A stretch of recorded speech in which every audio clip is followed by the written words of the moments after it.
രണ്ടെണ്ണം കിട്ടിയത്. രണ്ടെണ്ണം.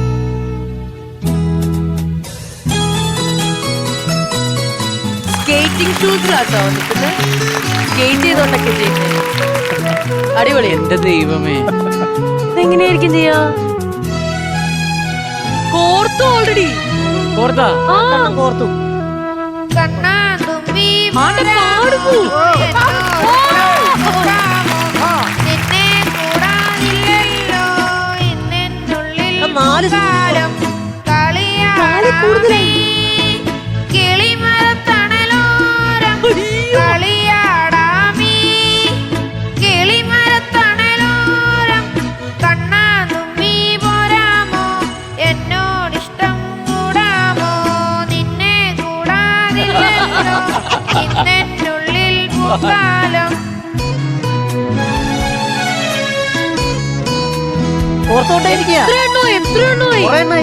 ഒരെണ്ണം പോലും മിസ് ചെയ്തിട്ടില്ല കേട്ടോ.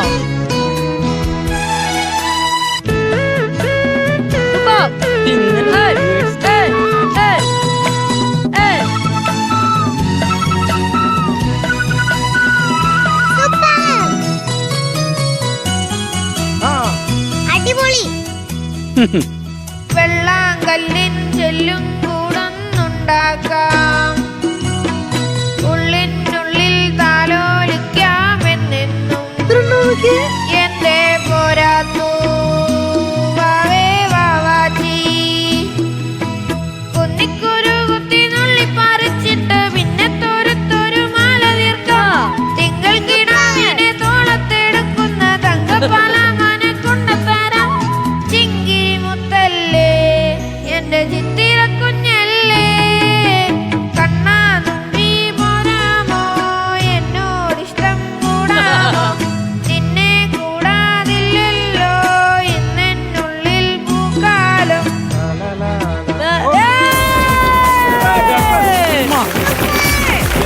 മോനെ,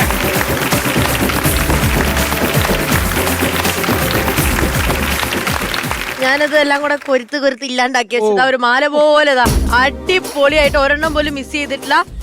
കിടുക്കാച്ചായിട്ട് ചെയ്തിട്ടുണ്ട്. എലീന, ഇത് മേടിക്കുമ്പോ അല്പമെങ്കിലും കുറ്റബോധം തോന്നിയിട്ടുണ്ടോ? എനിക്ക് ലജ്ജ തോന്നി. ഒരെണ്ണം ഇടാൻ പറ്റിയിട്ടില്ല. ഒരെണ്ണം ഇടാൻ പറ്റിയത് മാത്രമല്ല, വേറൊരു കാര്യം കൂടെ, നമ്മളെല്ലാരും ഒരുപോലെ വിചാരിച്ചു ജസ്റ്റ് ഒരു ബാക്ക്ഗ്രൗണ്ട് ബീജിയം മാത്രമേ ഉണ്ടാവുള്ളൂ എന്ന് വിചാരിച്ചെടുത്താണ് ഇവൻ സ്കേറ്റ് ചെയ്തോണ്ട് പുഷ്പം പോലെ പാടി തുടങ്ങിയത്. നീ ഒരിടത്തും പോയി മീൻ പിടിക്കാൻ പോരുത് കേട്ടോ. അവിടുത്തെ മീനെല്ലാം നിന്റെ ചുണ്ടേക്കോ. ഇവന്റെ കഴിവനുസരിച്ചിട്ട് ഇത് ചെയ്യണതിന്റെ ഒപ്പം തന്നെ ഇവൻ വേണമെങ്കിൽ ഒരു ട്രെയിൻ കൊടുത്താൽ അത് ഓടിക്കും. അത്രയും കഴിവുള്ളവനാ. എടാ, നീ ഇതൊന്നും ചെയ്യേണ്ട കാര്യമില്ല കേട്ടോ. ഇതെന്നൊക്കെ ഇറങ്ങി പാട്ടൊന്നും പാടാതെ വെറുതെ ഇത് കോർത്താൽ തന്നെ ഞങ്ങൾക്ക് ഭയങ്കര അത്ഭുതമാണ്. എങ്ങനെയായിരുന്നു ഇതെല്ലാം കൂടെ ഒരു ചിന്ത വന്ന് ഇങ്ങനെയൊക്കെ മൾട്ടി ടാസ്കിങ് ചെയ്യാൻ പറ്റുമെന്ന്? ഈ കണ്ണ് കെട്ടുക എന്നുള്ള ഒരു ഐഡിയ എന്റെ അച്ചാച്ചന്റെ ഒരു ഫ്രണ്ട് ഉണ്ട് കൊച്ചിയില്, എന്നാ കിഷോർ എന്ന് പറഞ്ഞിട്ട്. ആ സാറ് ഇങ്ങനെ ഒരു ഐഡിയ പറഞ്ഞു തന്നു, കണ്ണ് കെട്ടിയിട്ട് എന്തെങ്കിലുമൊക്കെ പ്രാക്ടീസ് ചെയ്യുന്നൊക്കെ. സ്കേറ്റിംഗ് പഠിച്ചിട്ടുണ്ടോ അതോ ഇതിനായിട്ട് വേണ്ടി പ്രാക്ടീസ് ചെയ്തതാണോ? ഇതിനായിട്ട് വേണ്ടി പ്രാക്ടീസ്. കാരണം ഈ വീൽ എന്ന് പറയുന്നത് ഇച്ചിരി ഡിഫിക്കൽട്ട് ആയിട്ടുള്ള സാധനമാണ്. ബിഗിനേഴ്സിന് പറ്റുന്നതല്ല ഈ ഒരു സംഭവം. മോനെ, ഇതിൽ ആദ്യം നീ എന്താ പഠിച്ചത്? സൂചിയും നൂലും കോർക്കാനാണോ? അതെ. അതെന്താ വീട്ടിൽ തയ്യക്കട ഉണ്ടായിരുന്നോ? ഇല്ല. പിന്നെ എങ്ങനെയാ ഈ ഒരു ഐഡിയ തോന്നിയത്? ആദ്യം ഞാൻ കോർക്കാൻ തുടങ്ങിയപ്പം ഒരു സൂചി പോലും നേരെ ചൊവ്വേ കേറത്തില്ലായിരുന്നു, എന്നെ പോലെ. പിന്നെ 9 മിനിറ്റിൽ 25 എണ്ണം കോർക്കാൻ തുടങ്ങി. പിന്നെ 2 മിനിറ്റിൽ 42 എണ്ണം വരെ കോർക്കുന്നുണ്ട്.